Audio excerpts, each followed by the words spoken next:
The phone rang, and my son David's voice cut through me like a knife. "Dad, don't come this year. Christmas dinner is just for Sophia's family. I'm Richard Coleman, 63 years old, and those words hit me harder than any business deal gone wrong ever could." Christmas Eve was drawing near, and my son's voice carried that cold tone I'd been hearing more and more lately. 63 years of life, 35 years raising that boy after his mother passed when he was young, and this is how he treats me, like some old relic getting in the way of his new, sophisticated life. "What do you mean by only Sophia's family?" I asked, though deep down I already knew the answer. My daughter-in-law, Sophia, had been planning this for months. I'd seen her whisper in David's ear at family gatherings, shooting me those condescending looks she thought I wouldn't notice. "Look, Dad, Sophia wants to do something special for Xavier," David said. "Xavier is my 8-year-old grandson, the one who still runs to hug me and shouts, 'Grandpa.' Every time he sees me, the one who begs me for bedtime stories about my construction business days. My heart shattered into pieces, yet, strangely, a smile curved on my lips. 'That's fine, son,' I answered, surprising even myself with how calm I sounded. David was silent for a few seconds, maybe waiting for arguments and pleading. 'Really, Dad? You're not upset?' His voice held confusion, almost disappointment. 'No, son. Enjoy yourselves.' I ended the call with a peace I hadn't felt in years. What David didn't know, what no one in the family knew, was that 3 days earlier, I had signed the contract to buy a waterfront mansion worth $4.5 million in Newport Beach, California. A house I'd quietly had my eye on for months, waiting for the right moment. In their eyes, I was the struggling retiree living in a modest apartment, driving an old pickup truck, barely getting by on Social Security. Meanwhile, I was managing investments they couldn't begin to imagine. For years, I swallowed my pride, enduring Sophia's barbed comments about my blue-collar background, bearing the pitying looks when I showed up to parties in my simple clothes, the ones I'd worn for years. I smiled as they seated me at the end of the table, far from the important conversations.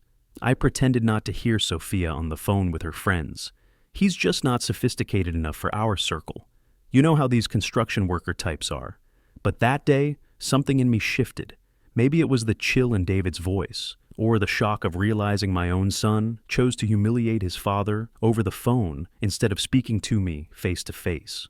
Or perhaps it was simply time I stopped being the silent victim in my own family. That evening, as I sat with coffee and looked at the gold keyring to the new mansion lying on my table, I knew what I had to do. The house has 5 oceanfront bedrooms, an infinity pool facing the Pacific, and a great room big enough to host 40 people. Floor-to-ceiling windows opening onto a private beach, perfectly manicured gardens, everything standing in stark contrast to the image my family had of me.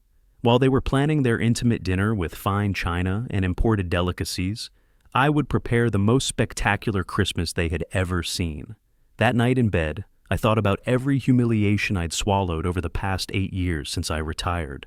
The times Sophia forgot to invite me to Xavier's school events. The time David handed me grocery money with a patronizing smile, like pocket money to a child. The family photos that deliberately left me out because that's enough people. Small cruelties, drop by drop, turning into poison over the years. But now I had the power to rewrite the story. And best of all, they wouldn't suspect a thing until it was too late. You see, when I sold Coleman Construction 8 years ago at age 55, everyone assumed I'd barely scraped by. The truth was entirely different. For 30 years, I hadn't just been building houses. I'd been buying undervalued land, flipping properties, and making investments that seemed crazy at the time but paid off huge. When I sold the business, I walked away with $1.2 million that I quietly turned into $12 million through smart real estate deals and stock picks. While everyone pitied poor Richard clipping coupons, I was building wealth they couldn't imagine. The $4.5 million mansion was just the beginning of their education. The next morning, I decided to do something I hadn't done in a long time. Drop by David and Sophia's house unannounced. I needed to look them in the eye and hear their excuse for cutting me out of Christmas dinner. I needed to see firsthand just how far their arrogance had grown. I rang the bell at their 2-story house in the gated community, the house I had quietly helped them buy when David's construction business hit rough times 6 years ago, though they never knew the down payment assistance came from my hidden wealth. Sophia opened the door with barely concealed annoyance, like I was interrupting something important. "Richard, we didn't know you were coming." Her voice sounded like she just stepped in something unpleasant. She didn't invite me in right away, blocking the doorway as if I were a door-to-door salesman at the wrong hour.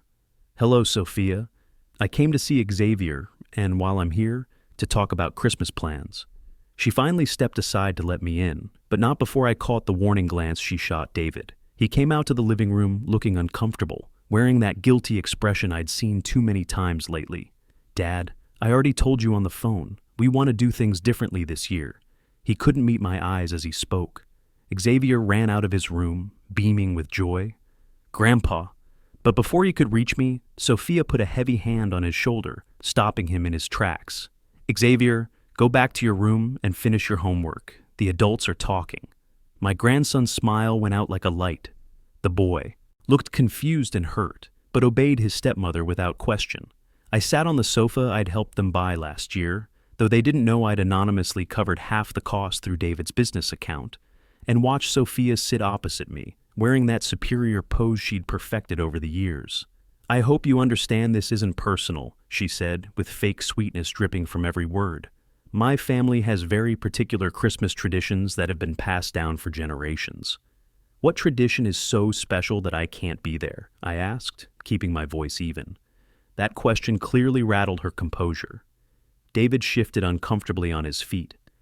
"Dad, Sophia's family is more refined. They have formal dinners with certain protocols. It's not that we don't want you there, it's just..." Sophia flashed that fake smile I'd learned to despise. "That's right. My parents are from Connecticut old money families. They have standards: fine china, crystal stemware, imported caviar, formal dress codes. It's a very different atmosphere from what you're used to." Her eyes swept over me from head to toe, as if checking whether my simple clothes and work boots met her quality control standards. "I see," I said, my cheeks burning with shame despite myself. "And specifically, what about me isn't refined enough for your family's standards?" The question hung in the air like a bomb waiting to explode. David cleared his throat nervously. "It's not that, Dad. It's just, you're not used to that kind of formal atmosphere. The way they do things is very different from our usual family gatherings." Right then, Xavier crept out of his room again, drawn by the voices. But Sophia was quicker this time, her voice sharp with authority. "Didn't I tell you to stay in your room? The adults are having an important conversation." Her tone carried that cold command she used to remind everyone who really ran this household. My grandson looked back at me with apologetic eyes, then disappeared down the hallway. I could hear his bedroom door close softly. Sophia leaned forward, eyes glinting with satisfaction at having total control of the situation. "What bothers me most, Richard, is how you always try to dominate conversations at family dinners. You tell those long stories about your construction days, wanting everyone to focus on you instead of having sophisticated discussions. My parents aren't used to that kind of working-class entertainment." Her words felt like a physical slap across my face. David stared at the floor, too spineless to defend his own father. Sophia continued, clearly emboldened by my silence and David's lack of intervention. "Also, the gifts you buy for Xavier are always so practical and inexpensive. Last year, that tool set was completely inappropriate for an 8-year-old. My parents took him to Europe for 2 weeks during spring break. Do you see the difference in what we can offer him?" "Sophia, come on," David tried to interject weakly, but she cut him off with a sharp look that said she wasn't finished. "No, David, it's time someone was honest. Richard, it's not that we don't appreciate you trying to be part of the family. It's just that you no longer fit our lifestyle. The discount shopping, the pickup truck, those blue-collar stories about concrete and construction sites. That's not what we want our dinner guests to hear about when they're trying to enjoy fine dining." Her eyes landed on my work clothes with pure contempt, as if I'd deliberately dressed to offend her sensibilities. David finally spoke up, but only to support his wife's position. "Dad, maybe Sophia has a point. Maybe this year we should each celebrate in our own way. You could stay home, watch some football, relax with a beer. No pressure of trying to fit into a formal dinner atmosphere that honestly might make you uncomfortable anyway." That betrayal felt like someone had reached into my chest and torn my heart out with their bare hands. The son I had raised alone after losing his mother when he was just 3 years old. The boy I had worked 12-hour days to support, now sitting there, suggesting I spend Christmas by myself while they enjoyed imported delicacies and fine wine. Sophia added one final devastating blow to my dignity. Also, Richard, you tend to eat rather enthusiastically at formal dinners. My parents value proper table etiquette and refined conversation. We simply can't risk any awkward moments that might embarrass the family in front of important guests. In that instant, something deep inside me snapped for good. It wasn't just being excluded from Christmas dinner. It wasn't even the deliberate cruelty of their words. It was the pleasure they clearly took in humiliating me, the satisfaction I could see in Sophia's eyes as she delivered each calculated insult. They enjoyed making me feel small. I rose very slowly from the sofa, feeling every fiber of my being transforming. The hurt, confused father was disappearing, replaced by something much more dangerous. A man who had spent 30 years building a construction empire and knew exactly how to execute a plan. I understand perfectly, I said, in a voice that sounded eerily calm, almost pleasant. Good. I'm so glad you're being reasonable about this, Sophia exhaled with obvious relief. I knew you'd understand what's best for everyone involved. Sometimes these difficult conversations are necessary for family harmony. Her smile beamed like she'd just solved a complex problem and expected me to be grateful for her wisdom. I stepped toward the door, still hearing Xavier sniffling quietly in his room down the hallway. David walked me out, trying to look remorseful, but mostly appearing relieved that the uncomfortable conversation was over. Dad, please understand, it's nothing personal against you. We just think this arrangement works better for everyone. Those hollow phrases rang empty in the evening air. Of course, son. Nothing personal at all, I echoed, savoring the bitter irony in my voice. They had absolutely no idea that things were about to become very, very personal. That night, alone in my modest apartment, I sat in my old recliner and looked around at the carefully maintained facade I'd been living for 8 years. The simple furniture, the small TV, the stack of coupon circulars on the coffee table, all props in an elaborate performance designed to test the character of the people closest to me. I walked to my bedroom and opened the safe hidden behind my wardrobe. Inside was everything my family had never seen: investment certificates, property deeds, portfolio statements showing the real Richard Coleman, the man who had turned $1.2 million into $12 million through careful planning and smart investments. For 8 years since selling Coleman Construction, I'd played the role of the struggling retiree. But the truth was entirely different. My construction company hadn't just been about building houses. I'd been buying undervalued land throughout Orange County, flipping properties in up-and-coming neighborhoods, and making stock investments that seemed risky but paid off enormously. When I sold the business at 55, I could have retired in luxury immediately. Instead, I chose to live modestly and watch. I wanted to see who loved Richard Coleman the man versus who would love Richard Coleman the millionaire. The results were crystal clear now. Why had I kept it secret for so long? At first, because I genuinely wanted to enjoy a simple retirement after decades of 12-hour workdays. Then, as I began to see the true faces of certain family members, I decided to step back and observe. I wanted to know who would stand by me when they thought I had nothing to offer. And now, after 8 years of being looked down upon, dismissed, and humiliated, I had every answer I needed. The $4.5 million waterfront mansion was only the beginning of their education. I owned rental properties in 4 different states generating passive income, a stock portfolio that performed better than most hedge funds, and business connections that would make Sophia's old money Connecticut family look like small-time players. While Sophia bragged about her parents' social connections, I had been quietly dining with real estate moguls and successful entrepreneurs. While she criticized my discount shopping, I had been making investment decisions that generated more money in a month than David made in a year. The next day, I got to work on what would become the most memorable Christmas of their lives. First, I called my brother Anthony, who lives in Arizona and hasn't visited in 3 years because of repeated conflicts with Sophia's condescending attitude. "Anthony, it's Richard. Do you have Christmas plans?" His voice immediately brightened. "I wasn't expecting to hear from you. Actually, Sarah and I were planning to spend it alone after what happened last year, with Sophia's comments about our middle-class lifestyle." "Forget all that," I cut in confidently. I'm inviting you and Sarah to my new place this Christmas. Pack your best clothes and prepare for a celebration like nothing you've ever seen." I read him the mansion's address. The silence on the other end lasted a full 10 seconds. "Are you sure you gave me the right address? That sounds like it's in the most expensive part of Newport Beach." "That's exactly where it is, brother. Trust me on this one. Just come and bring your appetites for the finest food and drink money can buy." Then I called my sister Patricia, who had always been like my closest confidant until David and Sophia gradually distanced her for being too emotional and dramatic during family gatherings. "Patricia, how would you like to make this Christmas absolutely unforgettable?" "Richard, I'm so glad you called. David just phoned saying Christmas dinner was canceled this year. I was worried about you spending the holiday alone. Are you doing okay?" So David was using my name to cancel family invitations without even telling me. How thoughtful of him to manage my social calendar. "I'm better than I've been in years, sis. I want you to bring Tom and the kids to my Christmas party. I have a surprise that's going to change everything." I gave her the mansion's address and could hear her sharp intake of breath. "Richard, that address." I looked it up online. Those are multi-million-dollar oceanfront properties.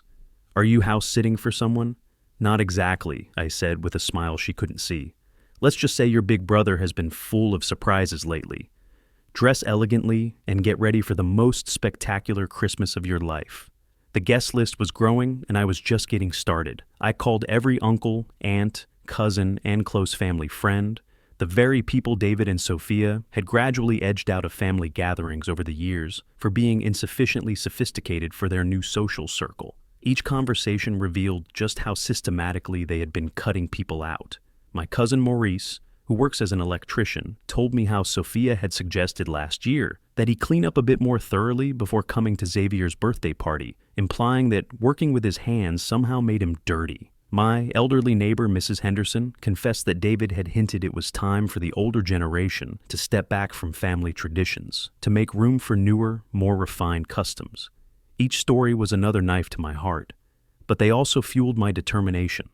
The guest list climbed to 30 people, all of whom had been quietly dismissed by my son and daughter-in-law's social climbing. I also reached out to my professional circle, people David and Sophia had no idea existed in my life.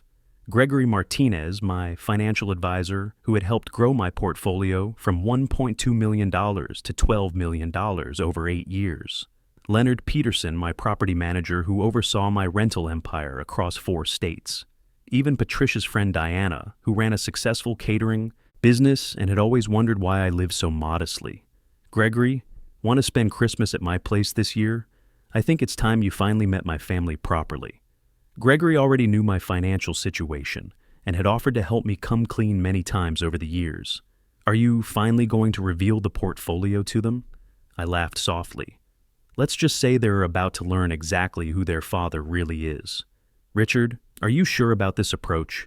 I mean, I understand they've hurt you, but this seems like you're planning something big." Sometimes, Gregory, the most powerful lesson you can teach is to simply show people the truth they refuse to see.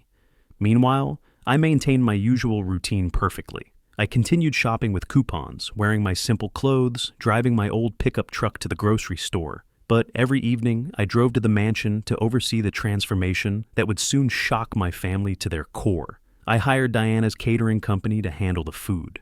A 7-course meal that would make Sophia's imported delicacies look like gas station snacks. Fresh Maine lobster, prime Angus beef, and desserts created by a pastry chef who had worked at Michelin-starred restaurants. The wine selection alone cost more than David's monthly salary. The house decorator I hired had exceeded every expectation. The mansion was being transformed into a Christmas paradise that would make magazine covers jealous. Professional lighting designers draped the oceanfront terrace with thousands of warm LED lights that reflected perfectly off the infinity pool. The view of the Pacific Ocean at sunset would provide a backdrop that no amount of Connecticut old money could match. Inside, a 12-foot Christmas tree stood in the great room, decorated with Austrian crystal ornaments and real gold ribbons.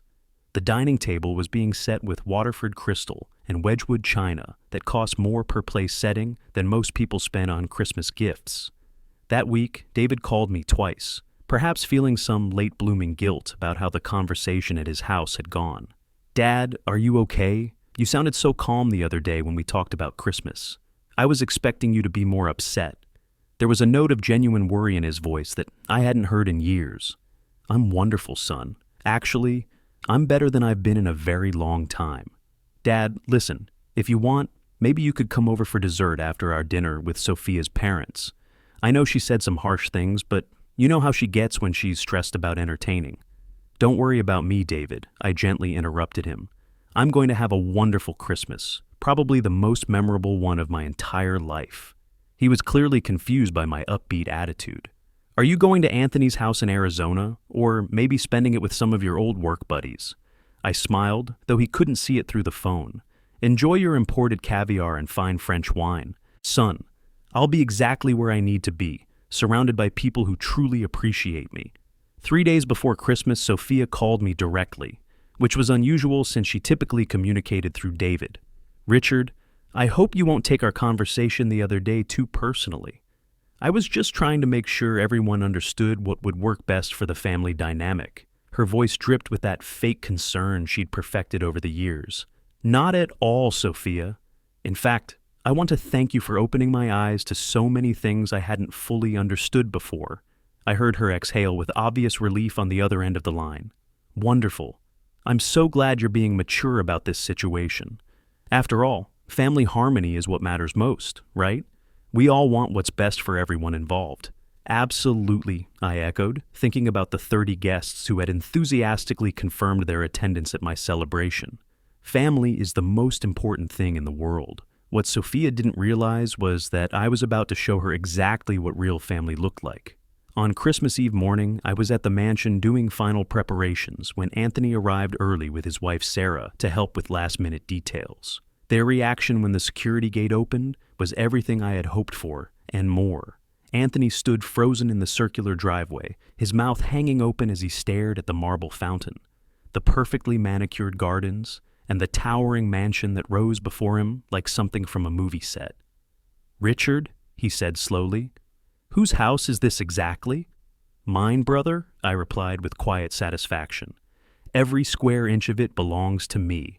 Anthony stopped dead in his tracks, his face cycling through confusion, disbelief, and something approaching awe. "Yours? Richard, how is that even possible? This place has to be worth millions."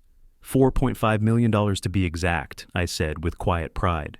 "And yes, I own it free and clear." Sarah grabbed Anthony's arm for support, staring at the mansion like it might disappear if she blinked. "Richard, I don't understand anything anymore. You've been living in that little apartment, driving the old truck, shopping with coupons." "All true," I nodded. "But sometimes appearances can be deceiving." I led them up the stone pathway toward the main entrance, enjoying every moment of their amazement. When I opened the front door and they stepped into the marble foyer with its crystal chandelier and sweeping staircase, Anthony actually sat down on the nearest chair. "I think I need a minute to process this," he said, running his hands through his hair. "Richard, does David know about any of this?" "David doesn't know a thing. And tonight, when he sees the photos from our party spreading across social media, he'll realize he made the biggest mistake of his life." I gave them a tour of the mansion, watching their reactions to each room. The great room, with its 20-foot ceilings and floor-to-ceiling windows, overlooking the Pacific. The gourmet kitchen where Diana's catering team was already preparing appetizers that looked like works of art. The master bedroom suite with its private balcony and ocean views that stretched to the horizon. "How long have you had this much money?" Sarah asked as we stood on the main terrace, watching waves crash against the private beach below. "Remember when I sold Coleman Construction 8 years ago?" They both nodded. "Everyone assumed I barely got by, that I was struggling to make ends meet in retirement. The truth is, I walked away with $1.2 million and turned it into $12 million through real estate investments and smart stock picks." Anthony shook his head in amazement. "But why keep it secret? Why live like you were broke when you could have been enjoying all this?" I poured 3 glasses of champagne from the bottle chilling on the terrace table, because I wanted to know who loved me for who I am, not for what I have in my bank account. And after 8 years of watching and listening, I have all the answers I need. The understanding slowly dawned on Anthony's face. "This is about David and Sophia, isn't it? About how they've been treating you. Did you know that last year Sophia told our cousin Maurice he should clean up better before coming to family events? Or that David suggested Mrs. Henderson was getting too old for family gatherings and should step back to make room for younger people? Sarah's eyes flashed with anger. They actually said those things, and much worse. 2 days ago, Sophia informed me that I'm not refined enough to dine with her Connecticut old money parents. She said, my construction stories and blue-collar background don't fit their new sophisticated lifestyle. Anthony stood up from his chair, his face flushed. That's unacceptable, Richard. You raised that boy by yourself after Karen died. You worked your tail off to give him every opportunity. Exactly. And now he's chosen his wife's social climbing over his own father. As afternoon turned to evening, guests began arriving for what would become the most talked about Christmas party in Newport Beach history. Patricia came with her husband Tom and their adult children, their faces showing the same shock and disbelief I'd seen from Anthony and Sarah. Uncle Richard, Patricia's daughter Jessica, said, "This place is incredible. It's like something from a celebrity magazine. And you're the family I treasure most," I replied, meaning every word. These were people who had loved me when they thought I had nothing. Their joy was genuine, not calculated based on what they might gain from knowing me.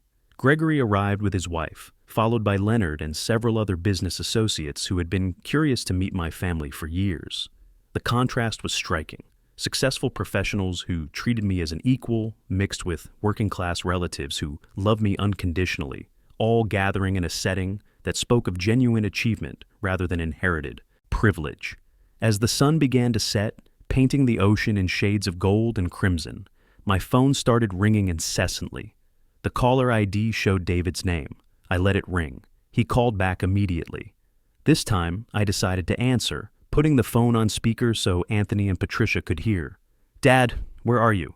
I've been calling for hours." His voice carried a tension I hadn't heard before. "I'm at home, son, enjoying a wonderful Christmas Eve with family." "At home? I drove by your apartment and you weren't there. The building manager said you left early this morning and haven't come back." A wave of satisfaction washed over me. So, they had gone looking for me. Apparently, that refined dinner party wasn't keeping them as busy as they'd expected. "I'm exactly where I said I'd be, David, at home with people who truly value my company." The silence on the other end was heavy with confusion and growing concern. "Dad, I don't understand. Where exactly are you? Xavier has been asking for you all day. He keeps saying he wants his grandpa to come for Christmas." There it was. The emotional manipulation, using my grandson as bait to try to control me. Tell Xavier that his grandpa loves him more than anything in the world. But tonight, I'm celebrating with people who think I'm good enough just as I am. I heard Sophia's voice in the background, sharp and demanding, though I couldn't make out the words. "Dad, this is getting ridiculous. Just tell me where you are so we can talk like adults." "We had our chance to talk like adults, son. That was 2 days ago at your house, remember? Richard, this is Sophia." Her voice cut through the phone with that commanding tone she expected would bring instant compliance. "I don't know what game you're playing, but this is ridiculous. You need to come back right now and stop being so dramatic about everything." "Drama, Sophia?" I replied, my voice deadly calm. "This isn't theater. This is real life. And in real life, actions have consequences." "What do you mean by that?" David's voice cut back in, and I could hear genuine fear creeping into his tone for the first time. "I mean that you both chose who was worthy of being included in your family Christmas, and now I've made my choice about who deserves to be included in mine." I hung up the phone to thunderous applause from my guests, who had been listening to every word. Anthony raised his champagne glass high. A toast to my brother Richard, who just proved that it's never too late to reclaim your dignity and show people exactly who they're dealing with. 30 glasses clinked together on the terrace as the sun disappeared into the Pacific, and for the first time in 8 years, I felt like I was exactly where I belonged. Surrounded by people who valued me for who I was, not what they thought they could get from me. But the evening was just getting started. The best part was still ahead. As dinner was served, a 7-course masterpiece that made 5-star restaurants look amateur, I launched the second phase of my plan. Patricia's daughter Jessica, who worked in digital marketing, had volunteered to handle my social media strategy for the evening. "Uncle Richard, are you ready to let the world see what a real family Christmas looks like? Post everything," I told her with a smile that felt dangerous. "I want every photo, every video, every moment of genuine happiness captured and shared. It's time for the truth to come out. The first photo Jessica posted was a wide shot of the mansion, blazing with lights, taken from the beach looking up at the terraced gardens. The caption read, "Spending Christmas with family, the people who truly love and value me, grateful for every blessing." Within minutes, the comments started pouring in. Distant relatives, old business contacts, neighbors from my construction days, everyone expressing amazement and asking questions. "Richard, is this your house? It looks like a resort. When did you move to Newport Beach? This place is incredible. I had no idea you were doing so well. The house is beautiful." The second photo was even more impactful. The dining room with all 30 guests gathered around the massive table. Crystal chandelier casting magical light over faces filled with genuine joy and laughter. The caption, "Family reunited. 30 hearts beating as one. This is what real wealth looks like." My phone started buzzing with notifications as likes, comments, and shares multiplied exponentially. Jessica showed me the analytics in real time. "Uncle Richard, this is going viral within our family network. Everyone's sharing it, and the comments are incredible." I glanced at my phone and saw 47 missed calls from David, 23 from Sophia, and dozens of text messages ranging from confusion to panic. "Dad, where are you? Whose house is this? How do you have this much money? Sophia is losing her mind. She keeps saying this is impossible. Please call me back immediately." Sophia's messages revealed her true character even more clearly. "Richard, I don't understand what you're trying to prove with these photos. Where did you get the money for this? Why didn't you tell us? My parents are asking questions and I don't know what to say." I turned off my phone and returned to dinner, savoring every bite of the Maine lobster and aged beef while listening to stories and laughter from people who had never once made me feel ashamed of who I was. The evening's highlight came when Xavier called me from a friend's phone, his young voice filled with confusion and sadness. "Grandpa, why aren't you here? I miss you so much. Mom and Dad said you were busy, but I wanted to give you your Christmas present." My heart ached hearing my grandson's voice. "I miss you too, buddy, more than you could possibly know. Where are you, Grandpa? Mom's been crying, and Dad keeps calling people looking for you. They seem really worried. Sweetheart, sometimes adults make decisions that have consequences. Your parents decided I wasn't good. Enough for their special Christmas dinner. But I wanted you here. I made you a picture of us building that treehouse together. Remember when you taught me how to use the hammer?" Tears stung my eyes. "I remember every second of that day, Xavier. And I want you to know that your grandpa loves you more than all the stars in the sky." From the background, I heard Sophia's sharp voice. "Xavier, give me that phone right now. I told you not to call anyone." Before the call ended, I heard my grandson say, "But Mom, I just wanted to talk to Grandpa." The line went dead, and I felt a mixture of heartbreak and resolve. Xavier was innocent in all this, but he needed to grow up understanding that respect and kindness weren't optional values. As the evening wound down, guests started gathering on the main terrace to watch the fireworks display I had arranged to close the night. Professional pyrotechnics launched from a barge offshore, painting the sky in brilliant colors that reflected off the ocean and the mansion's windows. Jessica posted a video of the fireworks with everyone cheering and embracing, captioned, "The perfect ending to a perfect Christmas with people who know what family really means. Some celebrations are worth waiting for." At exactly midnight, as the last firework faded and guests began to say their goodbyes, I posted what would become the most shared photo of the entire evening.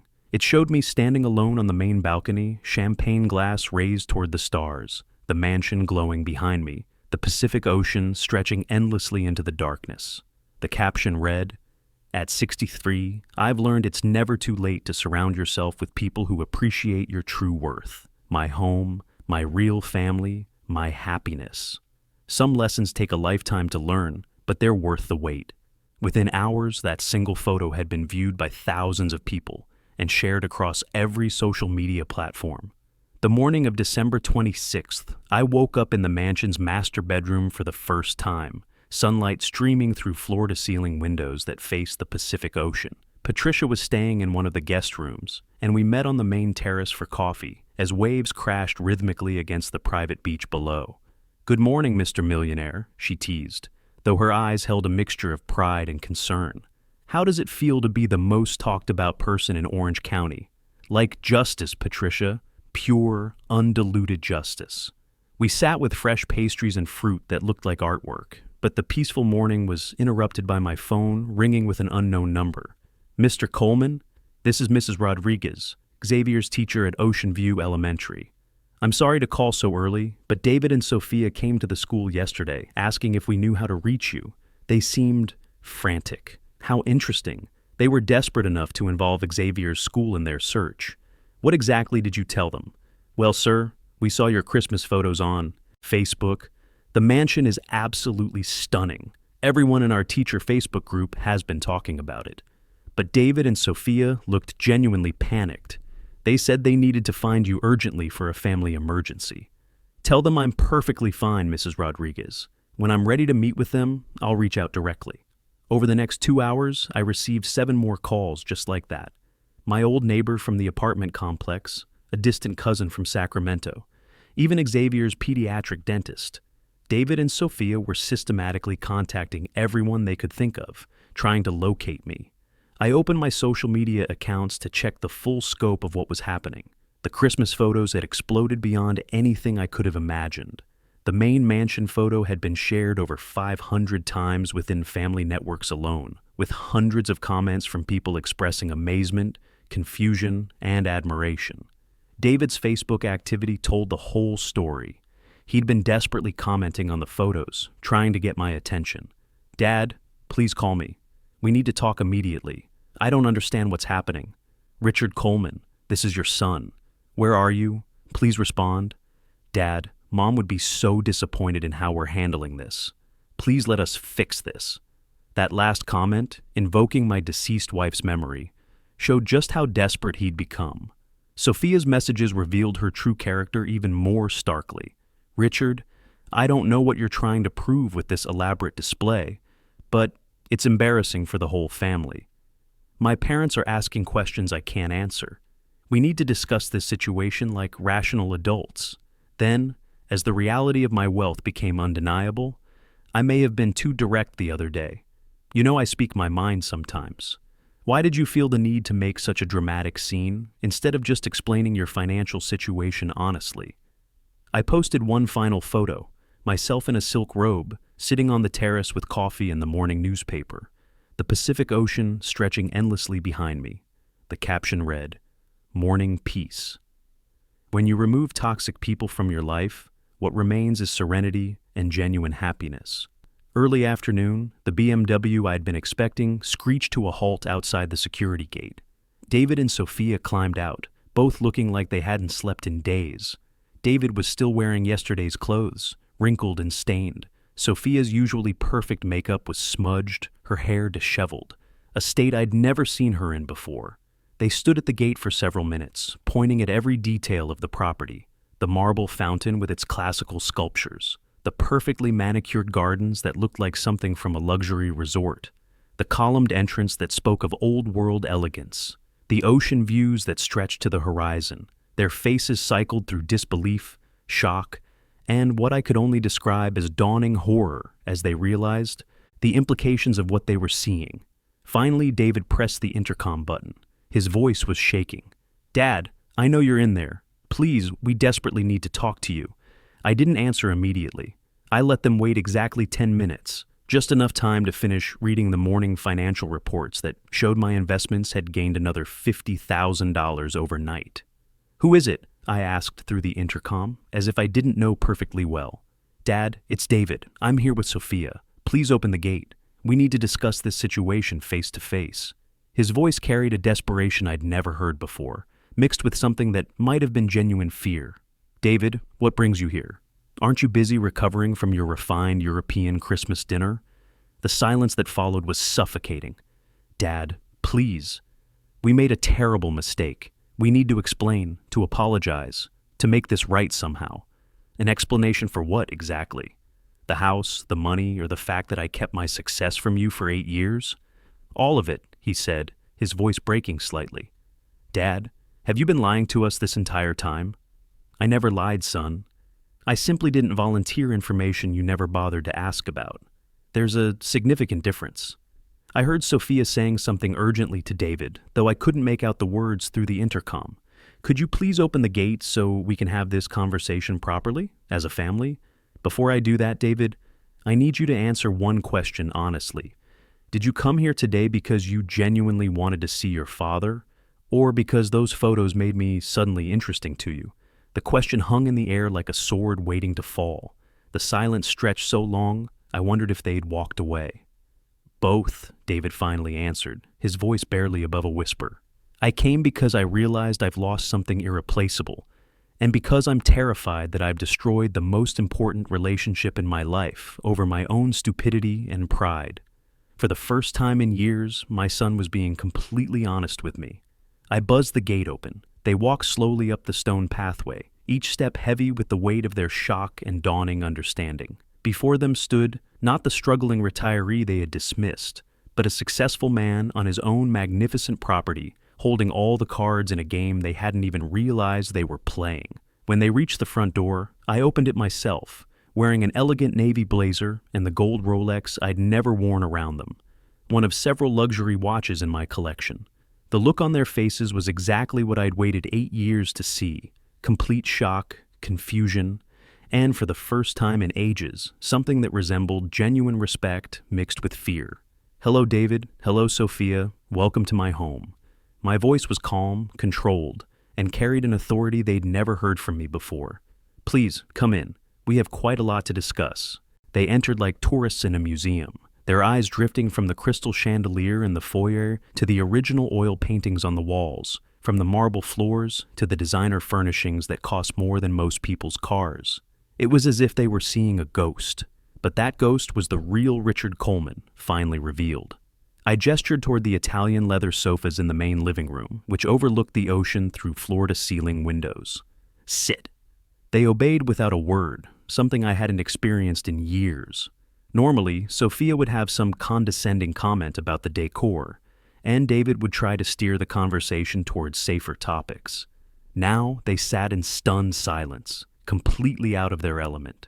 Can you explain what's happening here? David finally found his voice, though it sounded small and uncertain. Is this house really yours? Of course it's mine, son. I bought it 3 weeks ago and paid cash. $4.5 million if you're curious about the details. The words paid cash seemed to drain what little color remained in their faces. Sophia, who had been staring out at the ocean view, with her mouth slightly open, snapped back to attention. Richard, I don't understand where you could have gotten this kind of money. Did you win some kind of lottery, inherit from a relative we don't know about? I let out a soft laugh, a sound that seemed to unnerve them even more than my calm demeanor. The lottery, Sophia? An inheritance? No. This is something much more impressive than luck or handouts. This is the result of planning, smart investing, and 30 years of hard work that you apparently never bothered to understand. I walked toward the glass doors that opened onto the terrace, savoring the complete control I had over this moment. When I sold Coleman Construction 8 years ago, you both assumed I had barely scraped by financially. I remember the pitying looks at family dinners, the whispered conversations about poor Richard, who would have to live on Social Security and maybe food stamps. David lowered his head, clearly remembering those exact conversations. Here's what neither of you knew, because neither of you ever bothered to ask. My construction business wasn't just about building houses for other people. For 30 years, I was systematically buying undervalued land throughout Orange County, flipping properties in up-and-coming neighborhoods, and making strategic investments in companies that everyone else thought were too risky. I sat down across from them, crossing my legs with the confidence I'd deliberately hidden for nearly a decade. When I sold the business at 55, I walked away with $1.2 million in cash. Over the past 8 years, through careful real estate investments and stock market success, I've turned that into a portfolio worth $12 million. The room went completely silent, except for the sound of waves crashing on the beach below. David looked like someone had hit him with a sledgehammer. $12 million. He repeated slowly, as if saying the words might make them less real. And you've been living all these years in that tiny apartment, driving the old pickup truck, letting me give you money like you were some kind of charity case. Exactly, son. For 8 years, I played the role of the struggling retiree to conduct the most important experiment of my life. I wanted to see who would love and respect Richard Coleman the man, versus who would only show interest in Richard Coleman, the millionaire. Sophia's face had gone through several color changes during this revelation. But why, she asked, and for once her voice held no condescension, only genuine bewilderment. Why would you pretend to struggle financially when you had all this wealth? Because I wanted to see the true hearts of the people closest to me, Sophia. And after 8 years of careful observation, the results are crystal clear. David leaned forward, his hands visibly trembling. Dad, if we had known about your success, everything would have been different. We would have treated you completely differently. Exactly my point, David. You would have treated me differently because of my bank account, not because you suddenly developed respect for who I am as a person. I stood and walked to the window overlooking the terrace where, just hours earlier, 30 people had celebrated with genuine joy and affection. But why reveal it now? Sophia asked. Why choose this particular moment to show us the truth? Because 2 days ago, you both made it clear that I wasn't worthy of being included in your family Christmas. Sophia, you specifically told me that I wasn't refined enough to dine with your Connecticut parents. You said my blue-collar background and construction stories didn't fit your sophisticated new lifestyle. Each word hit its target like a perfectly aimed arrow. I watched David's face as he began to understand the full implications of what they had done. You excluded your own father from Christmas, I continued. Not because I had done anything wrong, but because you were embarrassed by what you thought I represented. You chose social status over family loyalty. David rushed to defend their decision. Dad, we weren't trying to be cruel. Sophia just has certain standards, and we thought... You thought what, exactly? I cut him off, my voice carrying steel for the first time. That your father wasn't good enough for your new social circle? The question hung in the air like a verdict waiting to be delivered. David opened his mouth to respond, then closed it again, clearly struggling to find words that wouldn't make the situation worse. Sophia stepped closer, her eyes red with what appeared to be genuine tears for the first time since I'd known her. Richard, you're absolutely right. I was awful to you, and there's no excuse for my behavior. If you had told us about your success earlier, but you didn't, and that doesn't justify how I treated you. For once, she seemed to be speaking from the heart, rather than calculating her next social move. The truth is, she continued, her voice breaking slightly, I was insecure about my own background. My parents aren't really old Connecticut money like I always claimed. My father worked in insurance and my mother was a secretary. I created this whole persona about refined breeding because I was embarrassed about coming from a middle-class family, just like everyone else. This confession was the last thing I had expected from Sophia. David stared at his wife as if seeing her clearly for the first time. I took out my insecurities on you, she admitted, because it made me feel more sophisticated to look down on someone else's background. But you were actually more successful than my family ever was, and I was too blind and arrogant to see it. David found his voice again, though it came out as barely more than a whisper. Dad, I've been thinking about this nonstop since yesterday. I realized that, for years, I stopped seeing you as a complete person and only thought of you as my father, as if that's all you were allowed to be. He stood up and walked toward the window, looking out at the ocean. I forgot that you had a whole life before I was born, that you built a successful business from nothing, that you raised me by yourself after Mom died. I let Sophia's opinions become my opinions instead of thinking for myself. The pain in his voice seemed genuine, but I wasn't ready to let either of them off the hook yet. David, for 8 years I waited for you to stand up for me, to value me enough not to let anyone, including your wife, humiliate me in front of the family. That never happened. My voice carried the weight of every slight, every dismissive comment, every time I'd been made to feel like a burden rather than a beloved family member. You're right, he said, turning back to face me. I failed you as a son. I let my wife disrespect my father because it was easier than confronting the problems in my marriage. I was a coward, and you deserve so much better from me. Sophia moved toward me, her usual confidence completely gone. Richard, I know it may take years to earn your forgiveness, if that's even possible, but I want you to know that I'm starting therapy next week. I need to understand why I felt the need to tear other people down to build myself up. And what about Xavier? I asked, the question that had been weighing on my heart since this whole situation began. How do you explain to an 8-year-old boy that his grandfather suddenly disappeared from his life? David's face crumpled.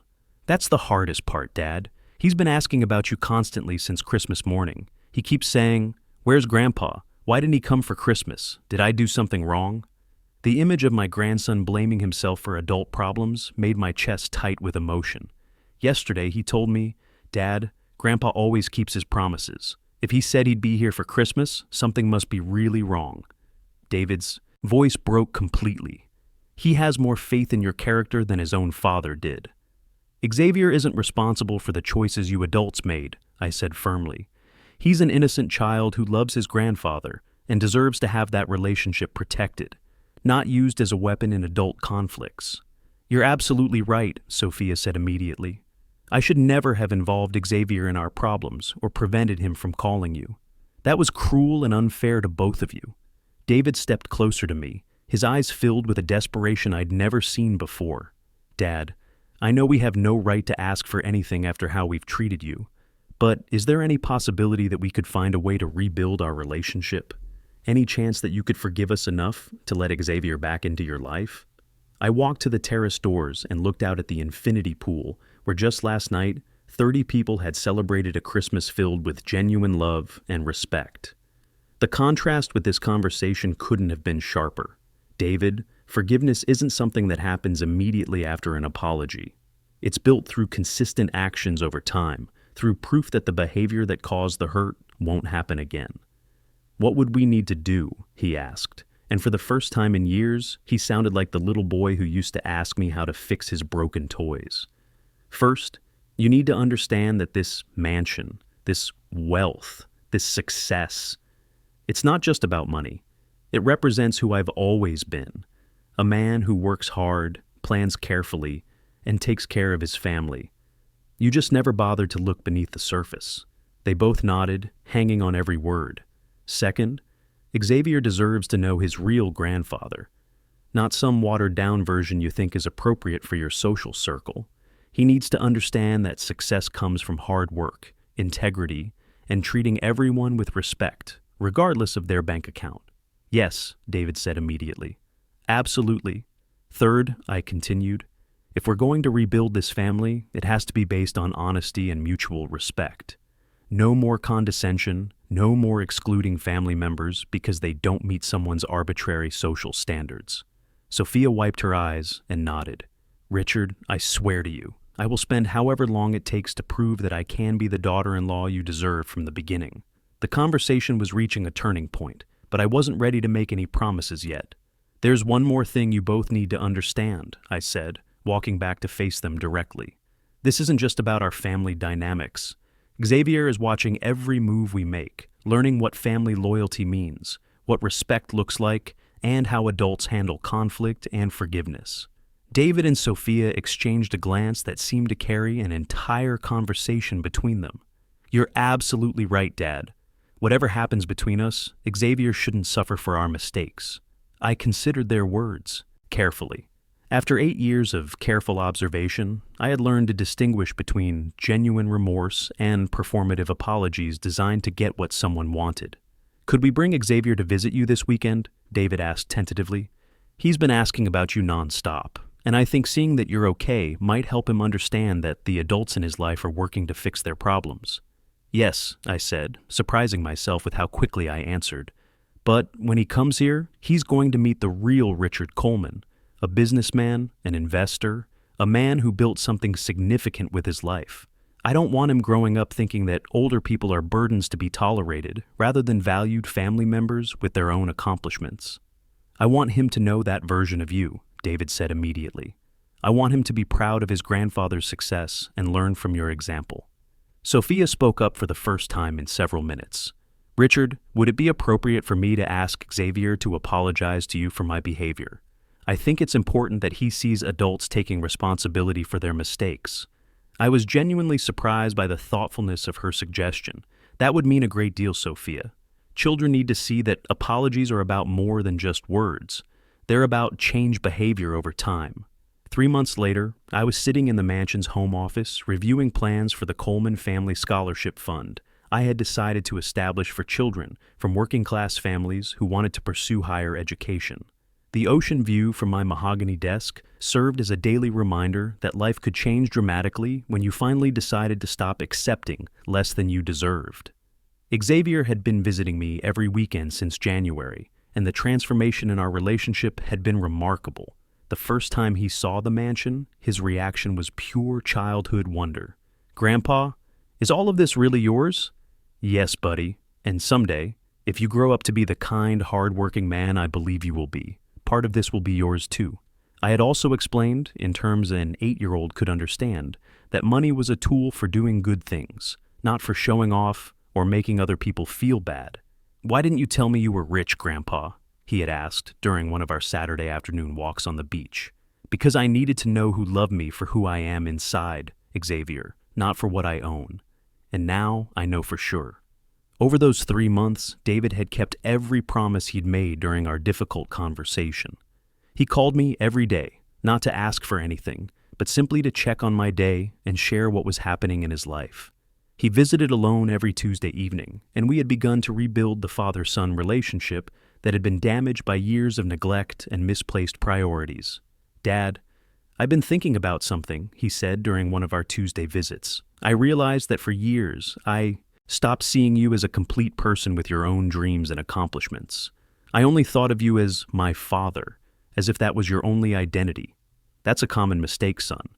People forget that parents had full lives before they became parents, and that they continue to grow and achieve things throughout their lives."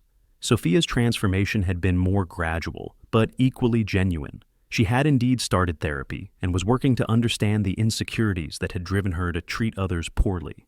Her apology to Xavier had been heartfelt, and she was making consistent efforts to include me in family activities rather than finding reasons to exclude me. "Richard, I know it will take time to earn your trust," she had said during a recent family dinner at the mansion.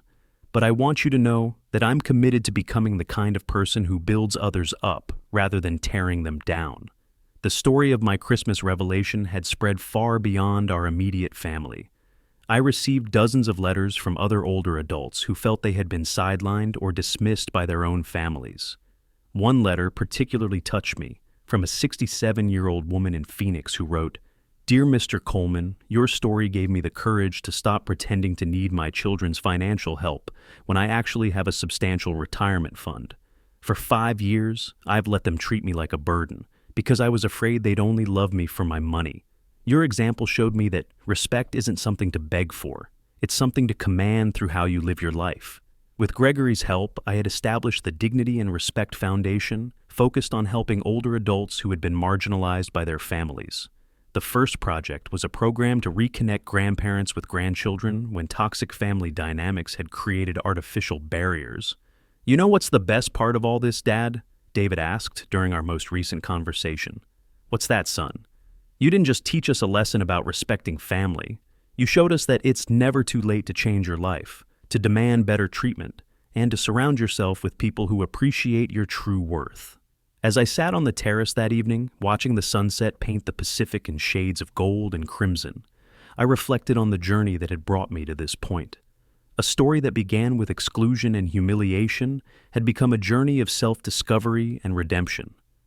I had learned that true revenge wasn't about hurting those who hurt you, but about living so successfully and authentically that their behavior became their own punishment. I didn't need to destroy David and Sophia. Watching them realize what they had almost lost was consequence enough. Most importantly, I had proved that respect isn't something to beg for, but something to build and demand through how you choose to live your life. At 63, I had discovered it's never too late to show the world exactly who you are.